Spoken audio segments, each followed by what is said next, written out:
ଭଦ୍ରକ ଜିଲ୍ଲା ଧାମରା ବାସୁଦେବପୁର ରାସ୍ତାର ପାରା ପୋଖରୀ ନିକଟରେ ସିମେଣ୍ଟ ବୋଝେଇ ଟିପର ଧକ୍କାରେ ଯୁବକଙ୍କ ମୃତ୍ୟୁ। ମୃତକ ଜଣକ କୋସିଆ ସାମୁଦ୍ରିକ ଥାନାଞ୍ଚଳର ବଳରାମ ଜାନା ହୋଇଥିବା ବେଳେ ଉକ୍ତ ଘଟଣାକୁ ନେଇ ସ୍ଥାନୀୟ ଅଞ୍ଚଳବାସୀ ଧାମରା ଜାମୁଝୁଡି ମୁଖ୍ୟ ରାସ୍ତାରେ ଟାୟାର ଜାଳି ରାସ୍ତା ଅବରୋଧ କରିଥିଲେ। ଉତ୍ତରପ୍ରଦେଶର ଗାଜିଆବାଦରେ ଗ୍ୟାସ ସିଲିଣ୍ଡର ବୋଝେଇ ଟ୍ରକରେ ନିଆଁ ଲାଗି ଭୟଙ୍କର ବିସ୍ଫୋରଣ। ଏହି ବିସ୍ଫୋରଣରେ ଅନେକ ସିଲିଣ୍ଡର ଫାଟି ବିସ୍ଫୋରଣ ହେବା ସହ ସ୍ଥାନୀୟ ଅଞ୍ଚଳ ପ୍ରଚଣ୍ଡ ଶବ୍ଦରେ ଥରି ଉଠିଥିଲା, ଯାହାକୁ ନେଇ ଲୋକଙ୍କ ମଧ୍ୟରେ କୋକୁଆ ଭୟ ସୃଷ୍ଟି ହୋଇଥିଲା ଏବଂ ଏହି ଦୁର୍ଘଟଣାରେ ଆଖପାଖର ଦୋକାନ ଏବଂ କିଛି ବାସଗୃହ ମଧ୍ୟ ଜଳି ପୋଡ଼ି ଯାଇଛି।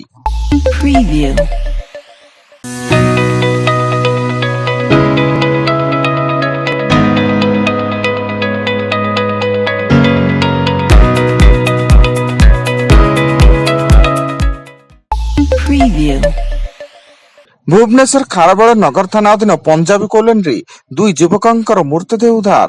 ମୃତ ଯୁବକ ଜଗତସିଂହପୁରର ଦେବାଶିଷ ସାହୁ ଓ ଜ୍ଞାନରଞ୍ଜନ ବେହେରା ହୋଇଥିବା ବେଳେ ସେମାନଙ୍କ ମୃତ୍ୟୁ ସନ୍ଦେହ ଘେରରେ ରହିଛି ଏବଂ ଘଟଣାସ୍ଥଳରେ ପୋଲିସର ତଦନ୍ତ ଜାରି। ଆଜିଠାରୁ ରାଜ୍ୟର ବିଭିନ୍ନ ଜାତୀୟ ରାଜପଥରେ ଥିବା ଟୋଲଗେଟ୍ରେ ନିୟମ ଲାଗୁ। ମୋଟର ଯାନରେ ବୀମା ନଥିଲେ ଟୋଲଗେଟ୍ ସ୍ୱୟଂକ୍ରିୟ ପ୍ରଣାଳୀରେ ଧରାପଡ଼ିବ ଓ ଇ ଡିଟେକ୍ସନ ପ୍ରକ୍ରିୟାରେ ଜାରି କରିବ ଇ ଚାଲାଣ। ଏନେଇ ରାଜ୍ୟ ପରିବହନ ପ୍ରାଧିକରଣ ପକ୍ଷରୁ ସମସ୍ତ ପ୍ରକ୍ରିୟା ଶେଷ ହୋଇଛି।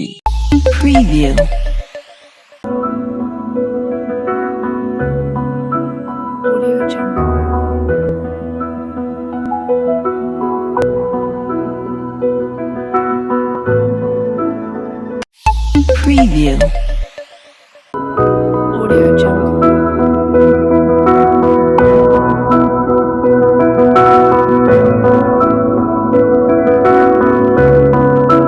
Audio Jungle.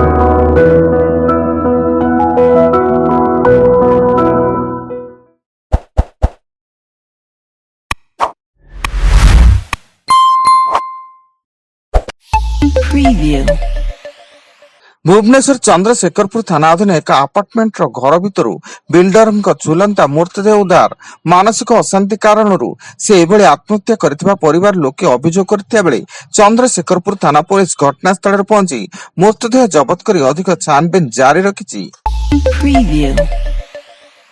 ଆମେରିକାରେ ପୁଣି ବିମାନ ଦୁର୍ଘଟଣା। ସ୍ଥାନୀୟ ଫିଲାଡେଲଫିଆରେ ଦୁଇଟି ବିମାନ ଦୁର୍ଘଟଣାଗ୍ରସ୍ତ ହୋଇ ଏଥିରେ 6 ଜଣଙ୍କର ମୃତ୍ୟୁ ଘଟିଛି ଏବଂ ଉଡ଼ାଣ ଭରିବାର 30 ମିନିଟ୍ ପରେ ଏଭଳି ଅଘଟଣ ଘଟିଥିବା ସୂଚନା ମିଳିଛି।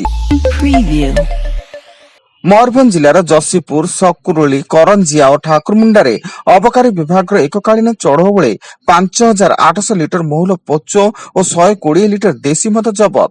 ତେବେ ଚଢ଼ଉ ବେଳେ ସମସ୍ତ ମଦ ମାଫିଆ ଫେରାର ଥିବା ବେଳେ ମହୁଲ ପୋଚ ନଷ୍ଟ କରାଯାଇଛି।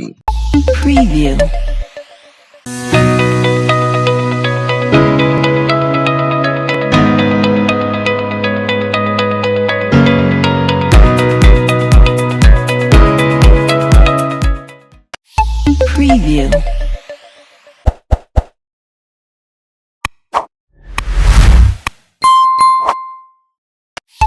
Preview.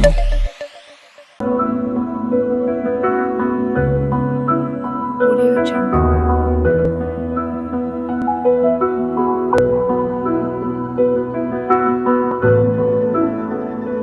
Audio Jungle.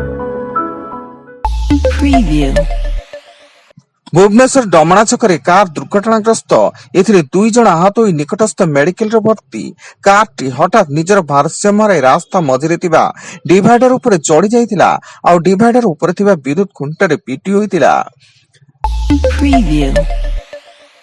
Bhadrak 16 number ଜାତୀୟ ରାଜପଥ ଚରମ୍ପା ନିକଟରେ ବାପାର ମୃତଦେହ ନେଇ ଫେରିବା ବେଳେ ଡମ୍ପରକୁ ପିଟିଲା ଆମ୍ବୁଲାନ୍ସ। ଏହି ଦୁର୍ଘଟଣାରେ ପୁଅ, ଜ୍ୱାଇଁ ଓ ଚାଳକଙ୍କ ସମେତ 3 ଜଣଙ୍କର ମୃତ୍ୟୁ ଘଟିଥିବା ବେଳେ ବହୁ ଗୁରୁତର ଅବସ୍ଥାରେ ହସ୍ପିଟାଲରେ ଭର୍ତ୍ତି ଏବଂ ସମସ୍ତ ମୃତାହତ ବାଲେଶ୍ୱର ଭୋଗରାଇ ଅଞ୍ଚଳର ବୋଲି ସୂଚନା। ଏବଂ କଳାହାଣ୍ଡି ଜିଲ୍ଲା ପୋଲିସ ପକ୍ଷରୁ 8 ଆନ୍ତଃରାଜ୍ୟ ଲୁଟେରା ଗିରଫ ଏବଂ ସମସ୍ତ ଲୁଟେରାଙ୍କ ଘର ଝାଡଖଣ୍ଡ ଅଞ୍ଚଳରେ ହୋଇଥିବା ବେଳେ ଏହି ଲୁଟେରାମାନେ ବିଭିନ୍ନ ଅଞ୍ଚଳରୁ ଲୁଟ ଓ ରାହାଜାନୀ କରୁଥିଲେ। ଏଥିସହ ସେମାନଙ୍କ ଠାରୁ ପୋଲିସ ନଗଦ 3.5 କୋଟି ଟଙ୍କା ମଧ୍ୟ ଜବତ କରିଛି।